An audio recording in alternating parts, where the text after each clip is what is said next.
All right. YouTube's is telling me I'm live. It has been, I feel like forever since I've done anything live. I haven't posted any long form videos in a while. I need to get back on that. But today is Friday. And, well, on Fridays, which I used to be pretty religious about every Friday, which I'd like to get back into doing that. Not the religious part, but doing the Friday thing, is looking at stuff posted around and about. I'd love for folks to send me stuff, but since I don't get that kind of stuff in my inbox mostly, I rely on, I was going to say third party, but I guess that's not quite. Some kind of aggregator. Would that be right? Something to aggregate things for me. Hey, Mikey, it is Friday. And by default, that ends up being Reddit. So here I am. I'm on the, if you want to follow along, I'm in the OSR subreddit. I should probably check out, I don't need to go just to the OSR subreddit, but this is where I just tend to start because it tends to be stuff more in my wheelhouse, I guess. I'm not really interested in 5e stuff, so the D&D subreddit is probably bad. You can see here I draw steel. I've looked at some stuff in draw steel, and I've been following it as I've talked about before, so I'm not going to rehash that. That and and Daggerheart as well. So that's why that's up there. There's an RPG subreddit. Maybe we could check out. If I can't find anything interesting here, maybe we'll go there. The RPG OSR obviously is pretty. The OSR subreddit is pretty focused on OSR, and even though OSR is such a, at this point especially, kind of a nebulous distinction genre subgenre of RPGs, it gets me mostly where I need to go. Whereas you get in the RPG one, and then one thing that's good is you see all this. There's I guess more cross pollination of all kinds of different stuff because it's all sort of thrown in there all at once. But it could be kind of hit or miss for me. Well, I guess they're all hit or miss. But anyway, let's start here. I'm just blathering around. All right, Dolmenwood shipping. That's great. Swords of Wizardry and Shadow Art compatibility. Don't care. An album. That's good. Scars, tables, and mechanics. I guess we'll look here. He's looking for help. Maybe we'll get a blog post out of this. All right, so this was posted by Philomancy a few hours ago. Hi, all. Just wondering if someone could recommend a scars or mechanics table that they could use for a game. They wrote a system that uses Shadow Dark as a base. When someone dies, they give them a choice where one outcome is you take a scar, so some sort of mechanical downside. Thanks in advance. I kind of like, just as an aside, I don't have a scar system. I don't think I know a scar system. I'll be interested, like I said, if someone posts a recommendation to a blog post, something you can easily read. I kind of think that if I was going to do scars, I'd like something to have something positive about it. Because the way I look at a scar is it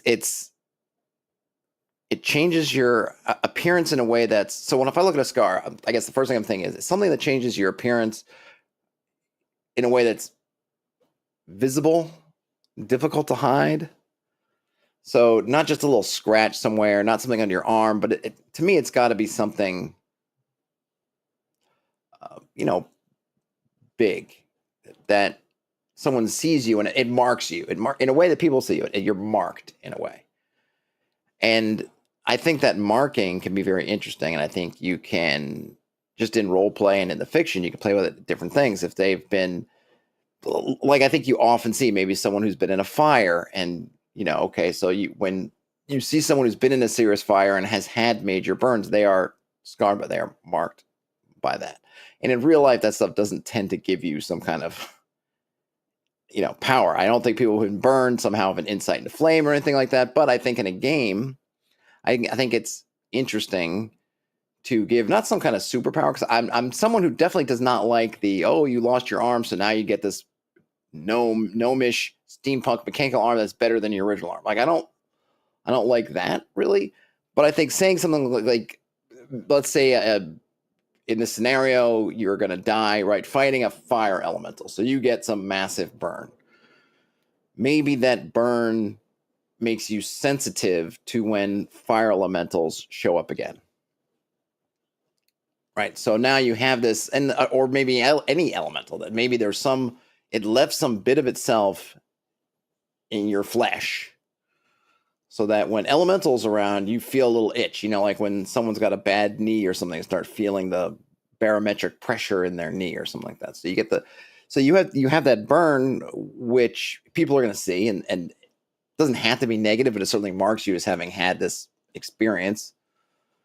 And then you get a little bit of something out of it. That it to me, some of the stuff is not even that you get some big perk, but it's almost like it just gives you as a referee just an extra hook to hook into someone, because then you could be in a situation in which there's an elemental somewhere in the vicinity, instead of having to, or not instead of, but in addition to having whatever normal things that you might want to let the party know that, hey, there's an elemental here, suddenly you can have the person with the burn gets a little itch, or they feel a little sensation in the burned area, something like that. So, that's something that I think I would like, if that makes sense. If I was looking for a scar system.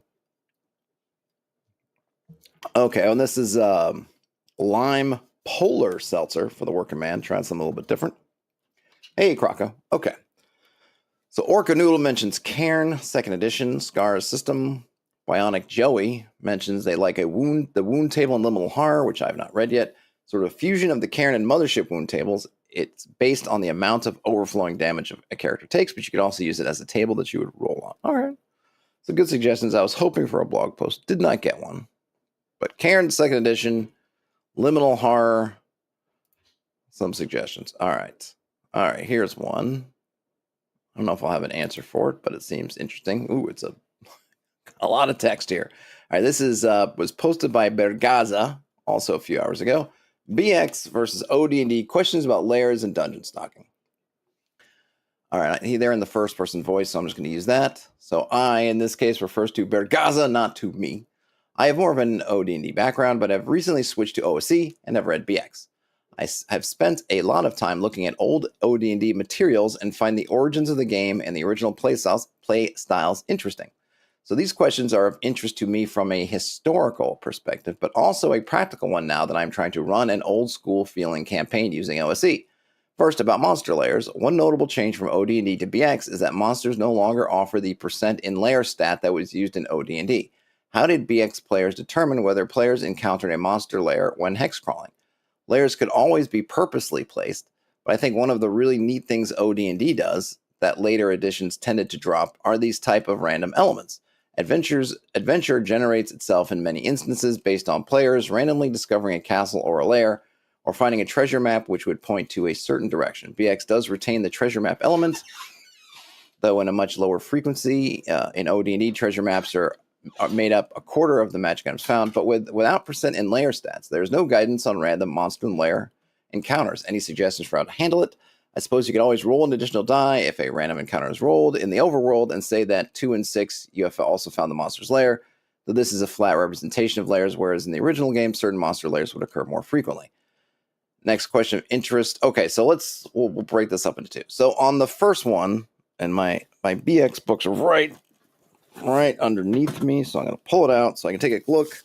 I'm not saying they're wrong about the saying, but I just want to kind of just double check what they're looking like. So, for example, if we see, I had an idea, but now I'm thinking my idea won't work. So, my original idea was what I was thinking you could do would be to, when you're rolling the number appearing, if you roll a higher number, you could assume that that's the lair. If you roll a lower number, you could assume that's a wandering. But that doesn't always work, because some things just don't have different numbers. So, for example, the first thing I looked at was a Displacer Beast, which has 1 in 4 and 1 in 4. So not quite what you're looking for. There are other ways you can do dice. You can dice it out. Yeah, it's not a clean way the OD&D thing will work across, and I do agree you do lose. It's a little bit something that's, in terms of setting up monster by monster percentage and layer rolls, you could use an oracle or something else if you wanted to. Croco says, or the GM just makes one up, I guess, which is hard to do with the random nature of layer discovery. Yeah, I think, so Croco, yeah, you can always make it up, right? But I think to their point is what you're What something like OD&D gives you is, like he was saying, you can craft the odds with the creature. So you can look at a creature and say, okay, this creature, let's say a tiger, right? So a tiger has a very wide range. When my recollection at least is when you look and see tigers in Siberia or in India, they have very wide ranges. Now I don't know if tigers just don't sleep on the ground somewhere, but let's just assume these tigers have lairs. There's some spot that they like. But if you encounter a tiger in that range, there maybe is a very low chance that you're encountering it at its lair, and it's a much higher chance that you're encountering it sometime as it's wandering this big home range. So you would give that, maybe a low number, let's say 1 in 6 or 2 in 12 or whatever, 1 in 20, some 100% if you wanted to use some kind of percentile.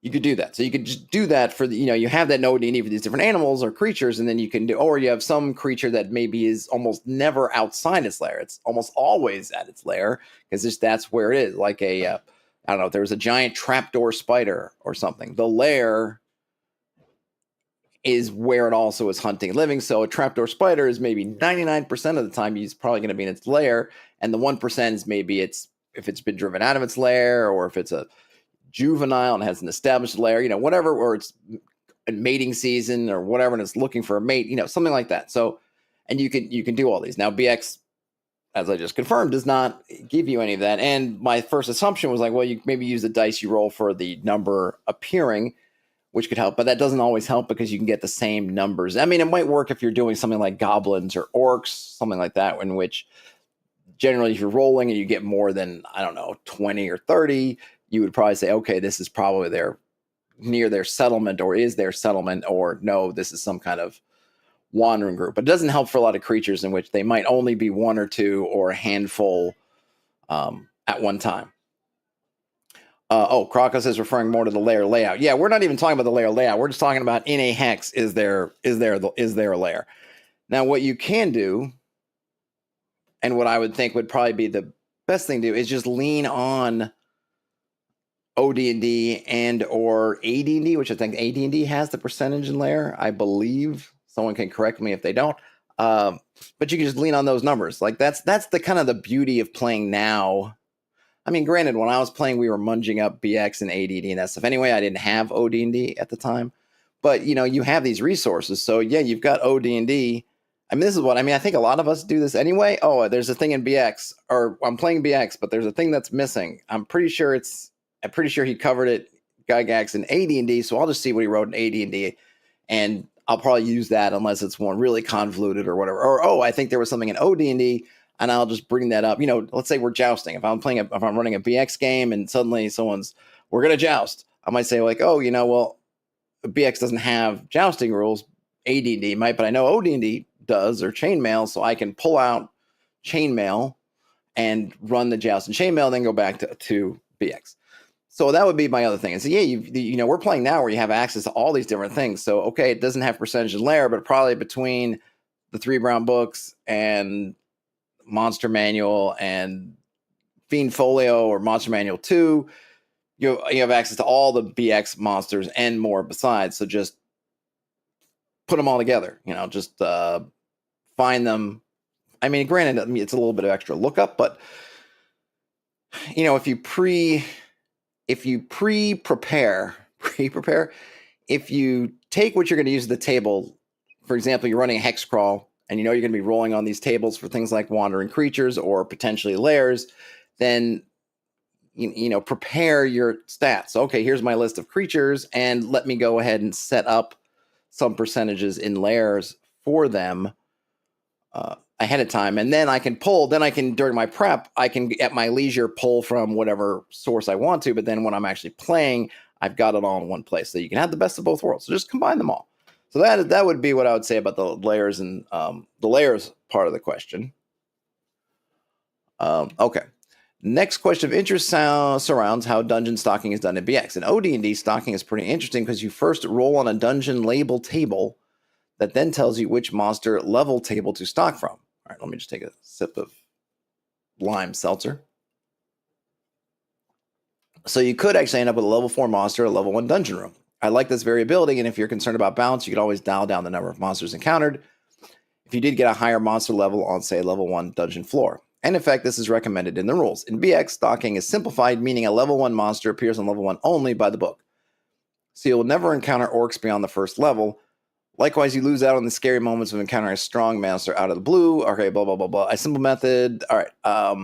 So the dungeon stocking part. Now, I haven't on when you're doing the original stocking, if you roll on those tables, you actually can get higher level creatures, unless I am mixing up. And here I'm looking.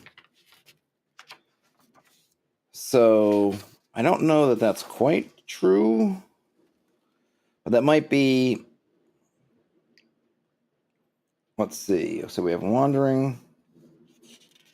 Am I mixing up two different things? I might be. All right, let's see. So here I'm looking at. So if you have BX, I'm looking at page B 50, 52. Stock the dungeon. You roll for contents.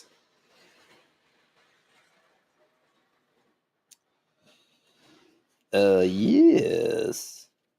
So where am I looking? Is it somewhere else? Is it in the expert? Did they change the dungeon stocking, or is it just not there? Maybe I'm even thinking about OD&D, where they have that table you roll to tell you what level. But let me just make sure, or at least as make sure as much as I can as I'm doing this live. All right, spacing treasure. Still in treasure. What's over here? Dungeon master info, designing a dungeon, stocking the dungeon. Okay, wandering monsters again. I guess that's true. I guess that's correct. So yeah, I would just recommend doing whatever, First of all, I would say that the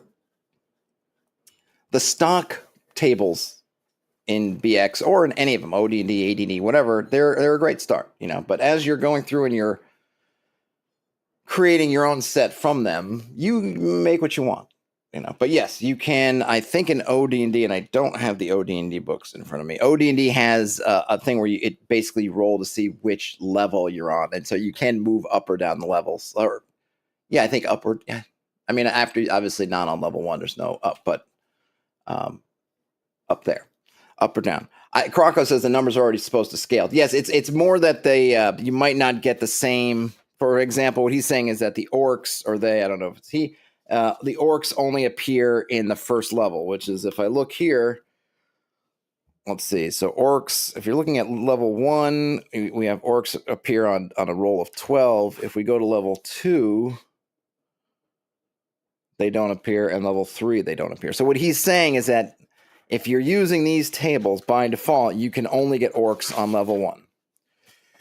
And he's saying that he doesn't, it's a little bit different, right? Whereas I think I want to say in OD&D, the numbers change. So if you're on level 2 and you get orcs, you get a greater number of orcs because it's kind of balancing out the fact that they're sort of level 1 monsters. Again, just adapt. We've got all these tools, and it's super easy to copy paste a couple things from these PDFs that we've gotten legally and above board and paste them into some kind of document or form so you have all that stuff, and then just do that as part of your prep. But yes, BX out of the box does not seem to support that. Let's see. Ever since first delving into OSR a few years back, finding OD&D its very retro clones have considered to be my favorite version of the game, but certain things about BX have actually swayed me a little bit. The two things identified above, however, are negatives in my opinion. Anyways, a bit academic, but wanted to share. And then, K-Tray's got a bunch of things. All right, so these are long.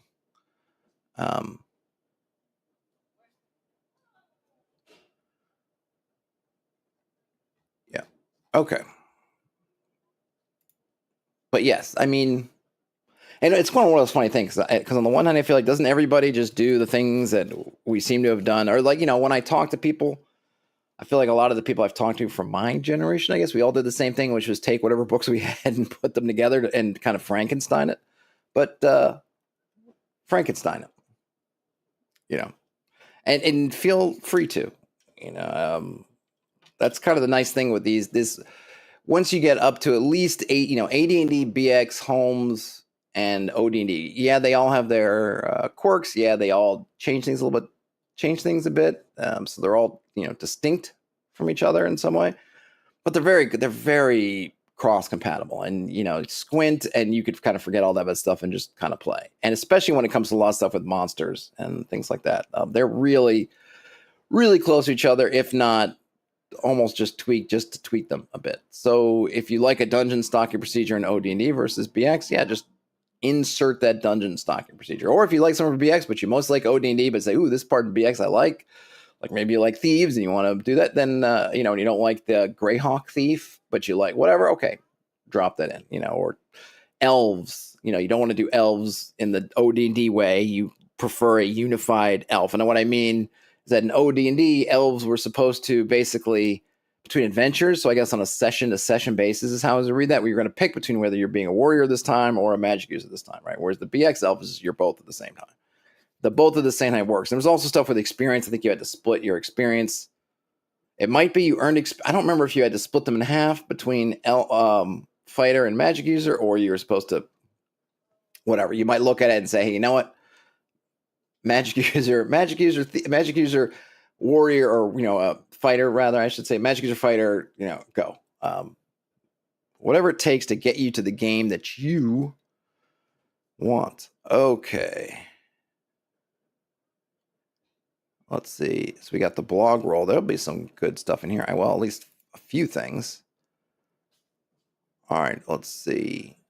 So this should be good. Fun in the stun. All right, here we'll get some blog posts.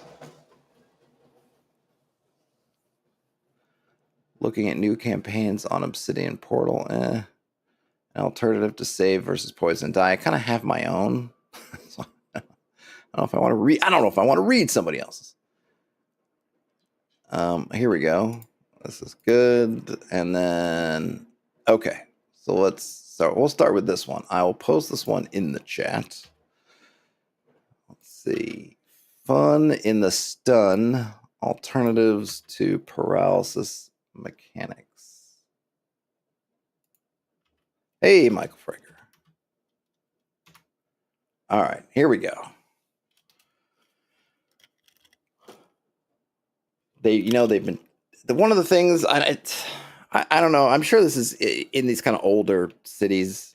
You get these things like my building is testing the heaters today because it's we are getting towards. I know it's not fall yet, but we're getting towards fall. They're testing the heaters. They had it blasting, and my little desk is right next to the heater. And man, it's already pretty warm today. And then I was smelling this burning smell, and then I'm just getting this wave of heat, and it took me a minute to figure out where the heck this was coming from. I'm like, oh my gosh, they turned on the heaters. Thankfully, they have now shut them off. So it was probably just a test, but I don't remember them saying anything, and that would have been nice to get a little warning that, hey, at 2:30, we're going to crank the heat up to a million degrees.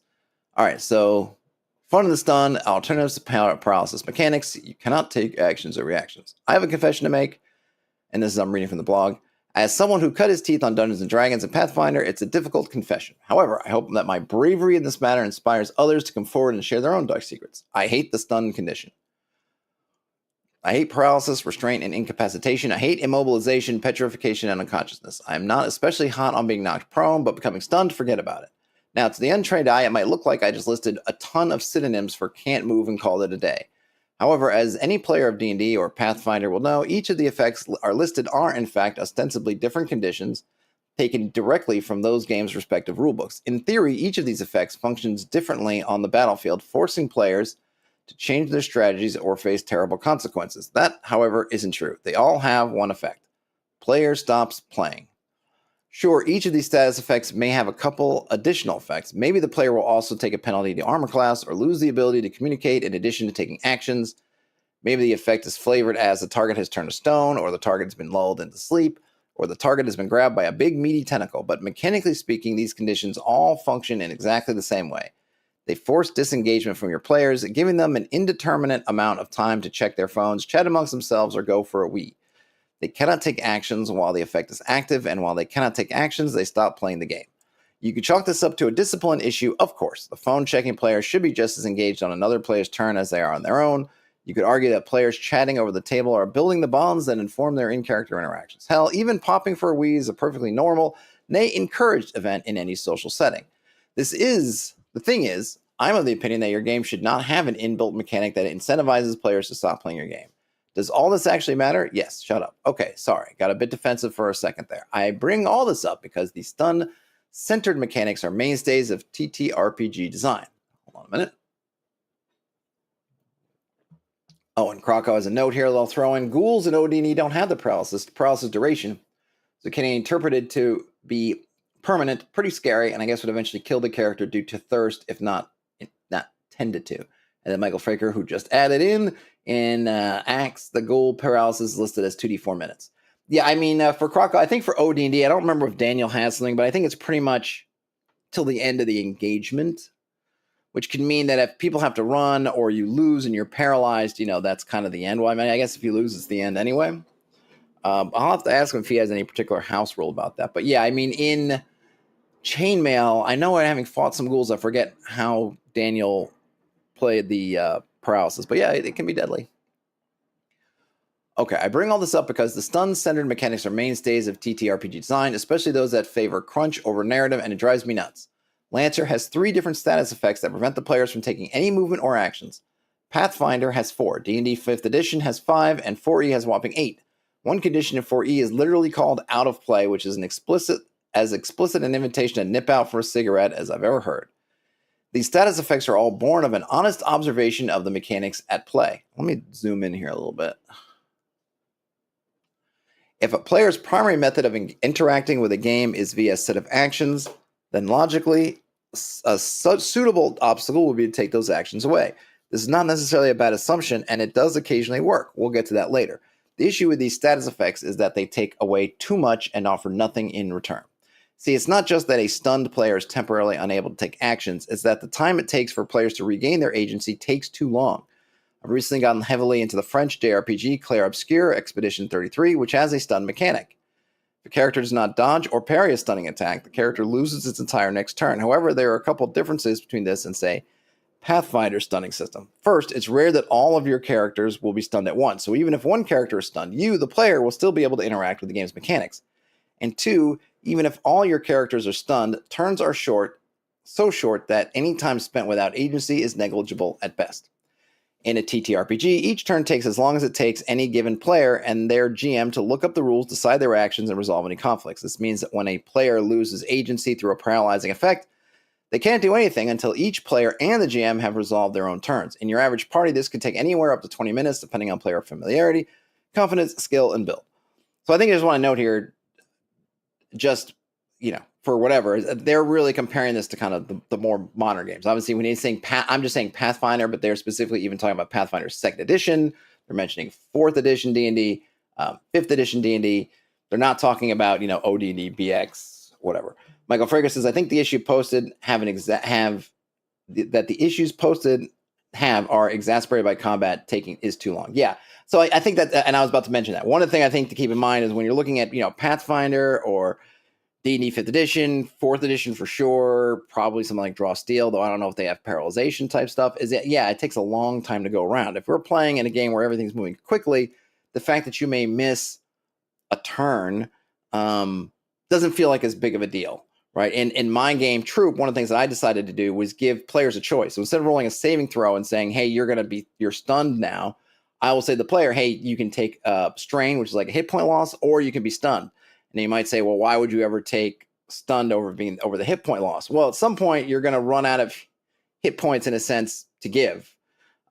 So you're not going to want to. And then that's where you get stunned, which to me makes sense because it's like you're again that kind of wearing down. So if you have 8, and it just uses your hit dice, so you don't have a ton of points. If you're level 8 and you've got 8 hit dice and someone comes and hits you and it's just it's either 1 strain or you're stunned, take the strain. But if you're first level and you have 1 hit die and getting knocked down to 0 starts to, make things difficult, well, then you might go ahead and be stunned instead, hoping that one of your teammates can help you out or do something. So that's kind of, but again, like in my game, combat moves pretty quickly, in OD&D or, chainmail, those move fast. BX, they're pretty quick moving combats. If it's a half hour between turns, then this issue, as Michael Frager suggested, becomes exacerbated, right? It's one thing when you're waiting 5 minutes, stay engaged. Waiting a half an hour, whole new ball game. So what should we do instead, smart ass? All right, no need to get personal. A perfect status effect should force players to reconsider their tactics and assess their available options. It should highlight weaknesses in their build, holes in their battle plan. It should encourage engagement, giving players an opportunity to think outside the boxes. It should not lock them out of gameplay. With this in mind, here are my personal recommendations for alternative stun-based status mechanics, as well as a possible fix. All right, so get rid of some but not all actions. My favorite Pathfinder condition is the sickened condition, which reads as follows. You feel ill. Sickened always includes a value. You take a status penalty equal to this value on all your checks and DCs. You can't willingly ingest anything, including elixirs and potions, while sickened. I love this because while it does take away some actions, namely the ability to consume potions, a core mechanic, it doesn't take away all of them. It's made even better by how flavorful it feels. It's not just that you can't maneuver your arms into your backpack to grab a potion, but you are physically too sick to drink it. Your stomach churns at the thought of the delicious cherry red healing potion. Any attempts to down it would surely be met with you throwing the whole lot back up again. That's brilliant. Players must reconsider their inventories and skill sets and are invited to do so in a flavor-rich and role-play-informing way. They can retch and sway, describe how their character staggers and pitches and turns an unseemly green color. Do you know what they're not doing? Checking their bloody phone. I mean, to be fair, you could do that with the paralyzing condition. There's nothing saying that if you're paralyzed, you can't roleplay how you're stiffening up. And I'm thinking that we've had times where the players are like, I'm moving my eyes, or like you can role play those. So I feel like this is good. And actually, I feel like there's something I could steal here for my own system I'm thinking about. Just as I'm reading that, it's good. But the role playing aspect is there regardless. Now, maybe this gives you something more flavorful, like it's more evocative than just getting paralyzed.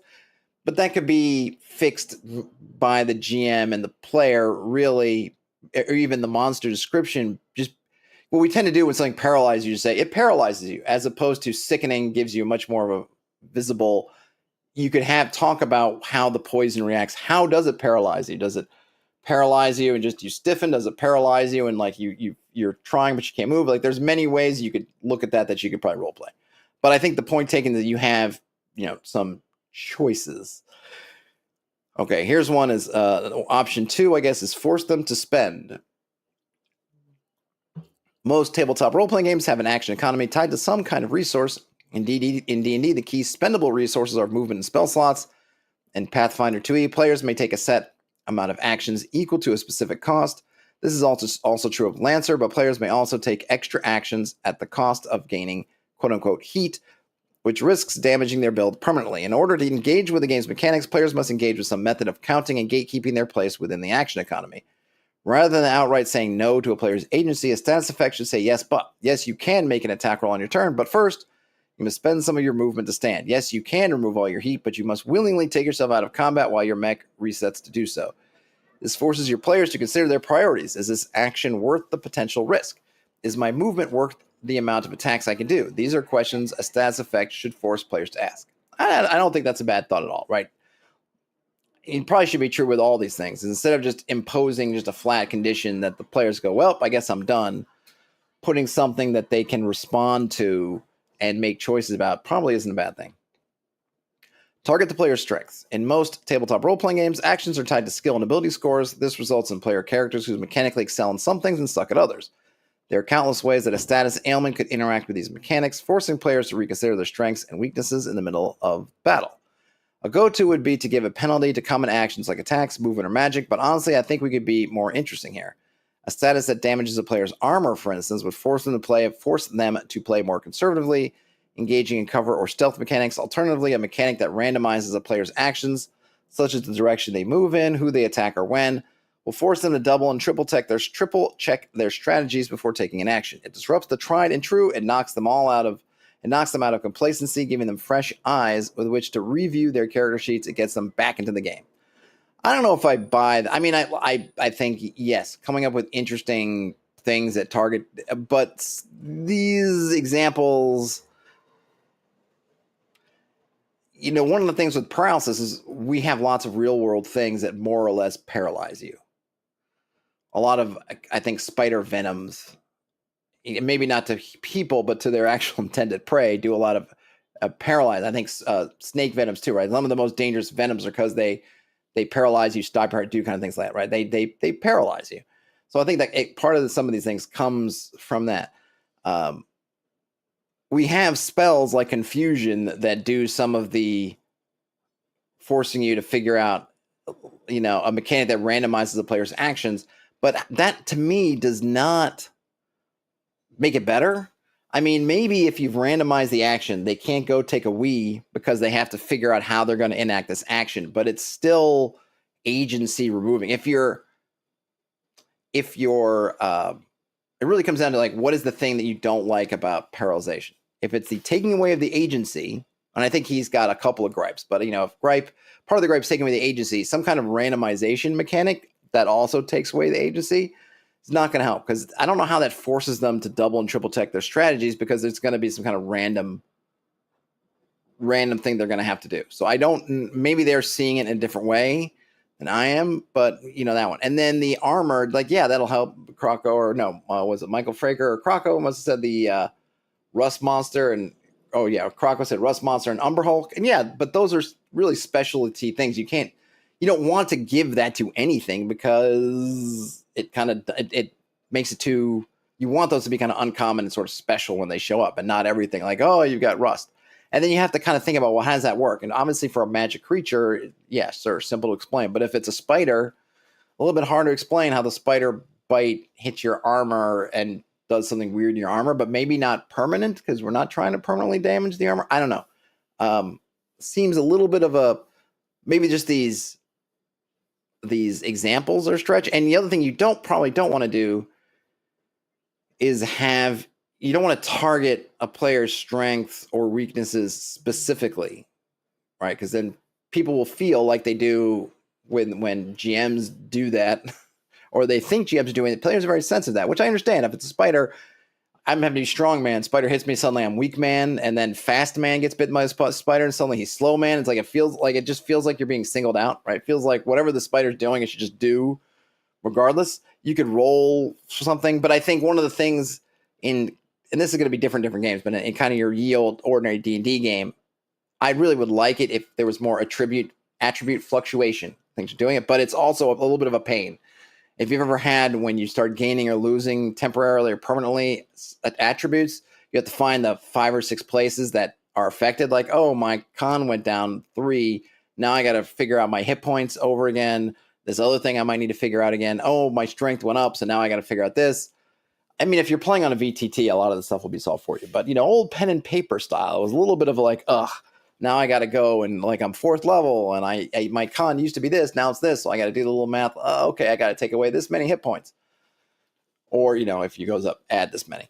I like the general thought here, but that one, it's just a little bit tougher to pull off in a way that doesn't feel maybe too gamey. I don't know.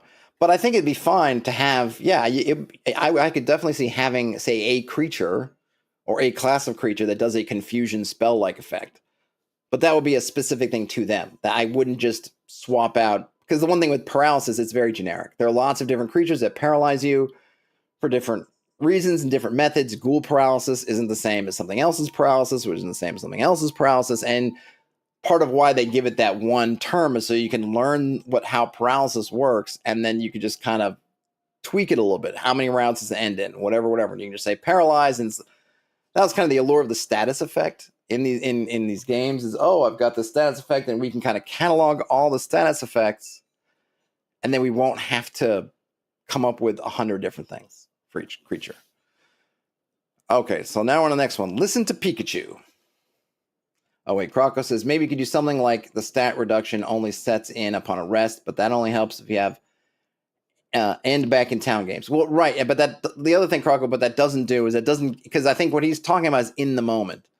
So that would be good and interesting. It just reframes things, because then you don't have any, you have almost no in the moment effect, and then it becomes a long-term problem. Like, oh my gosh, I get hit by the spider, adrenaline or whatever's keeping me going, but if I take a rest, then I'm going to get knocked out, kind of thing. It just changes it from something you're dealing with kind of in the moment. And I think the focus here is really more on changing the in the moment part of it than the long-term thing. Though I like the idea of having some things that just, like mummy rot or something, it's treated more like a disease, in which there might not be any immediate effects from contracting this disease, but it comes on long.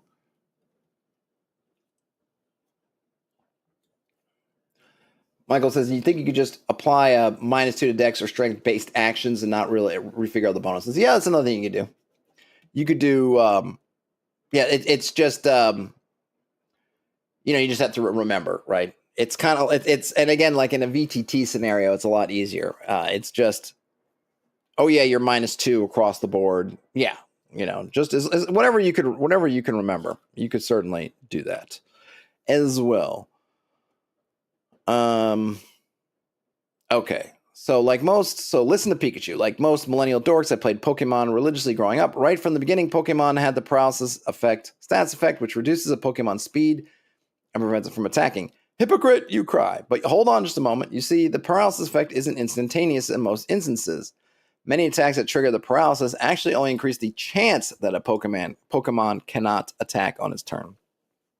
Sometimes this chance is incremental, starting low and building to a near certainty, while sometimes it's completely random. This, combined with the fact that not all the player's actions are blocked, makes this a more interesting mechanic than a flat inability to act across the board.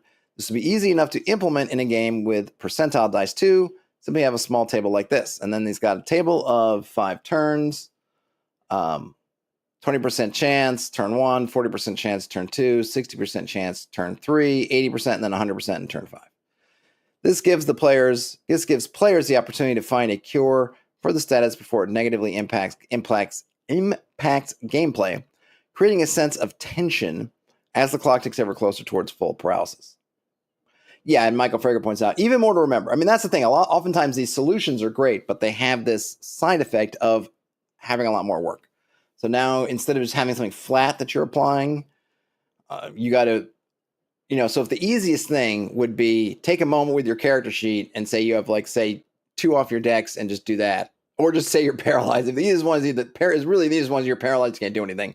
But it has these negatives, especially in games with longer combats. Say, okay, maybe we could do this other thing, which again, you may have to update your character sheet, but you just have to do it one time for that thing, or maybe you make a little temp sheet with those things, and then you're kind of done. The next one will be adding a modifier that you got to remember the modifier, but at least it's a set modifier. Now, this one is, okay, now every turn you have to roll, and how often are you rolling? Are you rolling once for that turn, or are you rolling once for every action in that turn? I guess it's every action, I would imagine.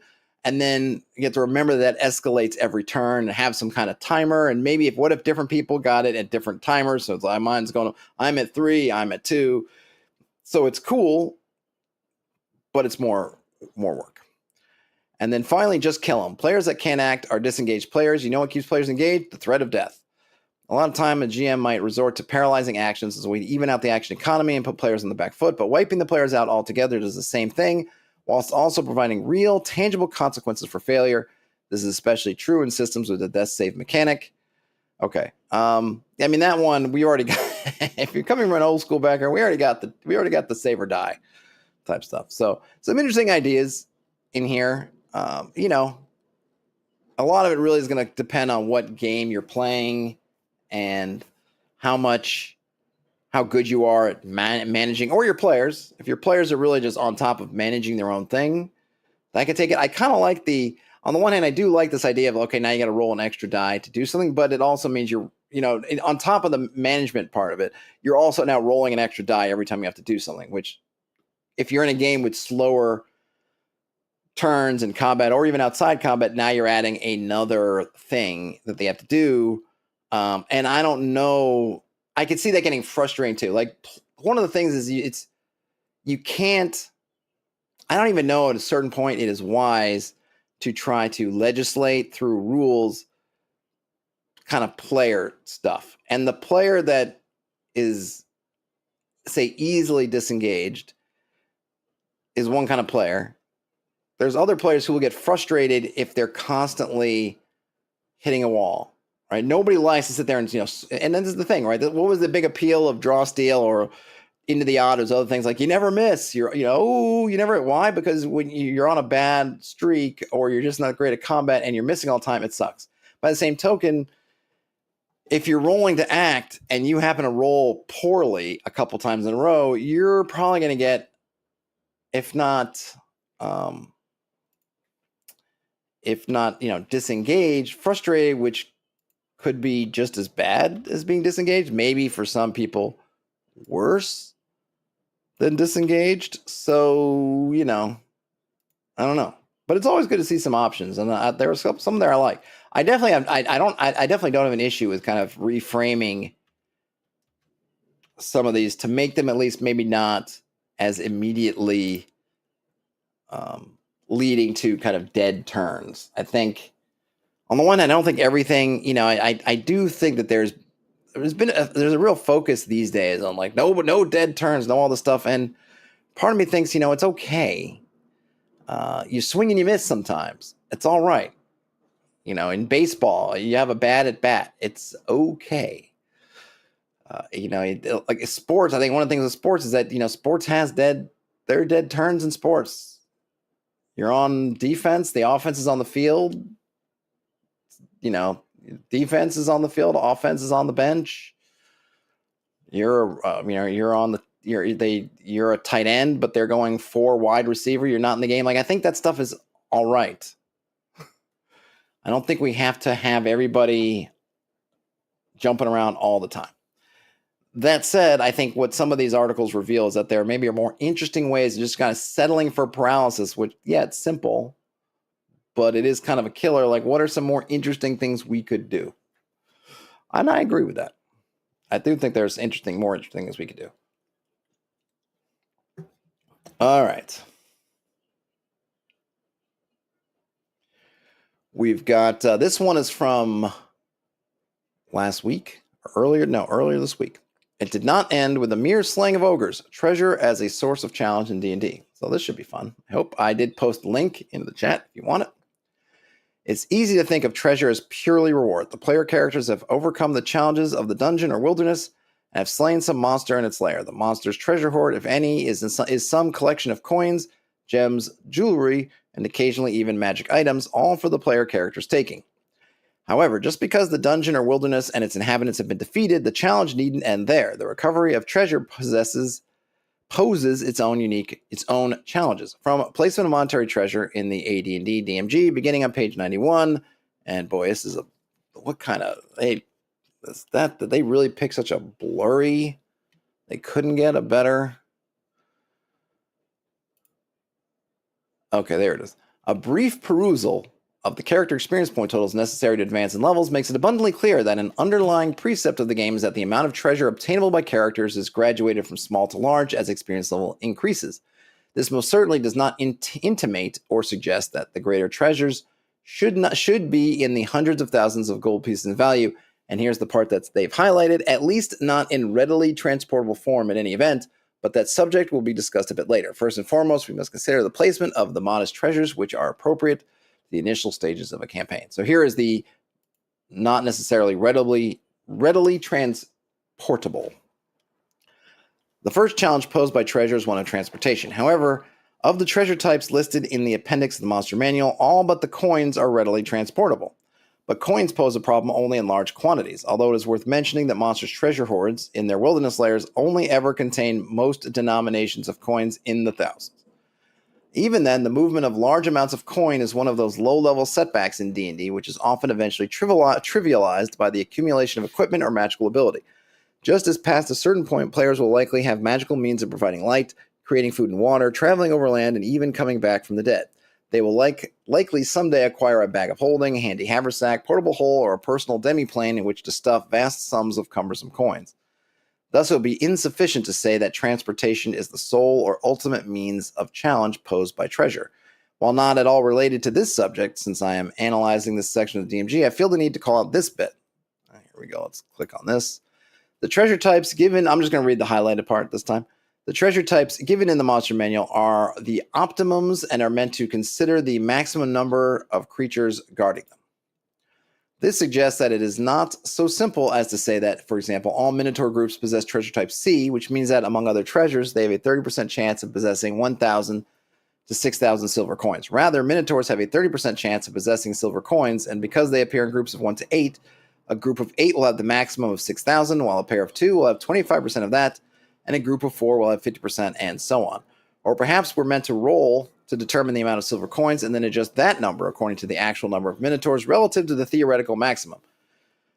For example, if I have just one Minotaur and roll to determine that it's 3,000 silver pieces, I might then divide that number by 8 because the actual number of Minotaurs is 1/8 of the maximum, giving it 375 silver. I could be misinterpreting what Gygax is saying, but that's my takeaway. Kind of weird that this bit is buried in a single sentence in the DMG. I think there's actually lots of those. But I digress. Continuing on, Gygax next suggests that treasure comes in forms not listed in the module Monster Manual Appendix. Of course, all treasure is not in precious metals or rare or finely made substances, is not a suit of armor of great value. What of a supply of oil, a vial of holy water, weapons, provisions, animals? At this point, I feel I could write an essay on the use of Gygaxian, of course. Rather than blindly rolling on the treasure table to assign a monster heaps of coins, gems, jewelry, magic items, and the like, the DM is meant to assign each monster treasure or lack thereof with reason. Brigands, giant rats, and centipedes will all have their own treasure types as listed in the monster manual, but, of course, the treasure will manifest itself differently according to the qualities of the monster in question. Here we have some other highlighted bits. Assign each monster treasure or lack thereof with reason, and then naturally some monsters will be so unfortunate as to have nothing of value at all, despite their desire to the contrary. But these creatures might know of other monsters whom they hate and enjoy and envy who do have wealth. Okay. Oh, this is a long one. I thought it was worth highlighting that, naturally, the cousin of the Gygaxian, of course, monsters without treasure will hate and envy those with treasure, an opportunity for the players to engage in some social manipulation between enemies, albeit with bedfellows they'll later have to reckon with if they want the treasure for themselves. Again, Gygax describes types of treasure not found in treasure tables. Everyday objects, which can be sold off for a profit, the armor and weapons and such like, will be replaced by silks, brocades, tapestries, and similar items. Ivory and spices, furs and bronze statues, platinum, gems, and jewelry will trickle upwards from the depths of the dungeon or in from the fastness of wilderlands. Here, Gygax is once more describing a method other than blindly rolling on tables to generate results. Rather than randomly determining by a roll of the dice that a monster with a huge treasure hoard, like, for example, a dragon, is layering right in the middle of a settled region, he suggests that these creatures and their treasures should reside in more inaccessible regions. The same principle is described earlier under monster populations and placement on pages 90 and 91. Oh boy, I feel like I'm out of breath all the time reading these. It is highly recommended that you develop an overall scheme for both population and habitation. This is not to say that a random mixture of monsters cannot be used, simply selecting whatever creatures are at hand from the tables of monsters shown by level of. Their relative challenge. The latter method does provide a rather fun type of campaign with a Disneyland quote-unquote atmosphere, but long-range play becomes difficult for the whole lacks rhyme and reason, so it becomes difficult for the DM to extrapolate new scenarios from it, let alone build upon it. Therefore, it is better to use the random population technique only in certain areas, and even then to do so with reason. Oh my gosh, likewise. Orc warbands in a settled region should be small relative to those found in true wilderness. Monster populations in inhabited areas and wilderness regions can differ on the basis of individual prowess or due to numbers. While those two groups of orcs, according to the treasure table, might have the same chance of possessing copper, silver, electrum, gems, jewelry, and magic items, this suggests that those in more inaccessible regions should somehow have a greater chance of possessing more valuable treasure, or that those in more accessible regions should have a lesser chance of possessing it. Yeah, there's a lot going on here. It's good, but there's a lot. There's something to be said of the fact that Gygax simultaneously provides a bunch of tables for randomly determining placements of settlements, strongholds, ruins, monster lairs, and treasures contained within, while also telling the DM that they should do all of this according to reason, but I won't get into it more than I already have. At the very least, it's justification to reroll a result we don't like. Suffice it to say that I enjoy my Disneyland campaigns just fine. Thank you very much. Returning to placement of monetary treasure, the example provided is illuminating. Whew. These creatures have accumulated, I'm reading again the highlighted portions. These creatures have accumulated over 2,000 gold pieces in wealth, but it is obviously not in a pair of 1,000 gold piece gems. Rather, they have gathered an assortment of goods whose combined value is well in excess of 2,000 gold, nobles, the coin of the realm, rather than stocking a treasure which the victorious player characters can easily gather and carry to the surface. You maximize the challenge by making it one which ogres would naturally accrue in the process of their raiding. If the adventurers overcome the ogres, they must still recognize all of the items of value and transport them to the surface. What is left behind will be taken by other residents of the netherworld in no time at all. So the bold victors have quite a task before them. It did not end with a mere slaying of the ogres. And we get around to the title of the blog post. Rather than simply possessing 2,000 gold pieces, the ogres in the example have a variety of treasure, including mundane items like food and provisions, helmets, and a bardiche, which in some total amount to the aforementioned 2,000 gold pieces. What I think this means is that if I use the treasure table to determine that the ogres possess 2,000 GP, I'm supposed to then invent a variety of more specific items of treasure that add up to that amount, not just dump a pile of 2,000 gold pieces into their lair and call it a day. This is complicated by the inclusion in the example of 350 gold piece silver necklace, which I imagine would fall under jewelry. I assume that if I roll up a number of gems, jewelry, or magic items, that these are left as is, and it is only the coinage in the treasure hoard that needs breaking down into more flavorful units of treasure. We already have a procedure and tables for doing the same to gems and jewelry, and then they've posted some pictures of those. So the inclusion of the silver necklace in the example of the ogres is either an oversight or I'm again overinterpreting Gygax, and he's instead suggesting an entirely different way of determining the specific contents of a treasure hoard which, for whatever reason, he doesn't care to elucidate. The latter highlighted section in the ogre example again brings up the issue of transportation, but also the challenge of recognizing all the items of value. Saying simply that ogres possess 2,000 gold pieces is too easy.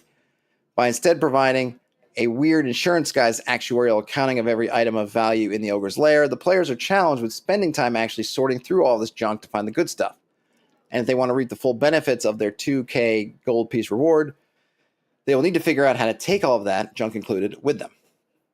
There's time pressure as well. The treasure won't wait for the player characters to return for the rest of it. Gygax ominously portends the challenge ahead with a deftly employed boomer ellipsis. It did not end with the mere slaying of ogres, ...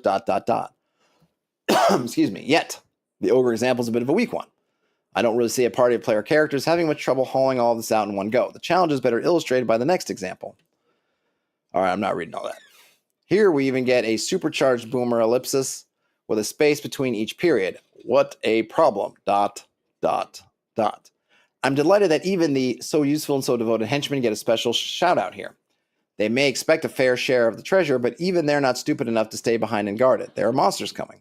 All of this challenge, of course, is in the name of preventing too much treasure from falling into player characters' hands, possibility with which Gygax is particularly preoccupied and which he goes into great lengths to prevent with his advice throughout the DMG. This isn't Gygax making things onerous for its own sake. Treasure is how characters advance in AD&D. The more treasure they accumulate, the more powerful they become, and the more powerful they become, the less challenging the game is. The accumulation or retention of treasure is a specific challenge necessary to maintain the overall challenge of the game. This lack of funds is what motivates the players to adventure, as Gygax describes multiple times. And I'm going to skip over these quotes. At the conclusion of placement of monetary treasure, Gygax suggests additional ways to counterbalance the accumulation of wealth, and again draws the connection between the challenge of treasure retention, the overall challenge of the campaign, and the call to adventure. There are no free lunches in AD&D. Like everything else in the game, treasure is a challenge to be overcome, even after it is quote-unquote earned. And yes, and even the coin stuff, as we've seen in playing in the ODD game they play in. Sometimes we gotta let things go because we don't have the manpower to carry 5,000 gold pieces amongst all of us. So we gotta leave, or maybe we can do that, but we can't. There's also silver, copper. So given that we're relatively high level or mid to high level, I think I just hit 8th level superhero for my fighter paladin a couple sessions ago. You gotta let things go. I always have appreciated having other things. It is a challenge, right? You gotta find the inspiration to come up with all this stuff. It's not easy. I think in a kind of a, what do they call it? Beer and pretzels, kind of lighthearted game. I don't think it manage too much. I think some players could see it as kind of a drag. It could appear to be almost a gotcha of like, oh, you missed, like, and this is where you have to be careful, right? You've got the more valuable stuff, and knowing how we GMs are, right? You maybe want to put the Holy Grail in there, but it's going to look like a crappy cup. You know, if you go back to the Indiana Jones and the Last Crusade movie, you know, they got all that. Look at all the goblets. Which one is the magic goblet? It's not the ones that look shiny. It's the one that looks really ordinary. You know, and granted, spells and things will help with that eventually, but you know, it can be you want to balance everything, and I think you want to have the chance of a lot of treasure because that entices players to take risks, which is good, but you also want to have some of these other things to support some more interesting things. As I said, getting the treasure is not the end of the game. You got to get back to town, do other stuff. Castles and Crusades, Michael Fergus says, has a treasure document where he gives techniques for replacing coins with interesting treasure items.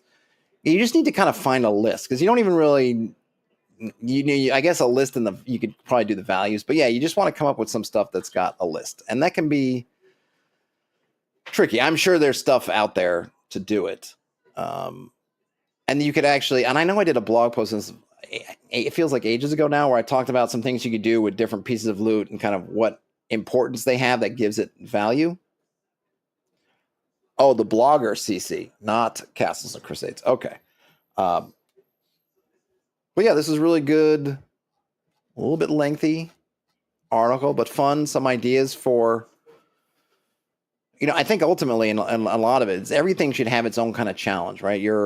Those henchmen that you're using to carrot things around, they can be their own challenge. If you're not monitoring their loyalty and their morale, things can happen. Treasure can be a challenge.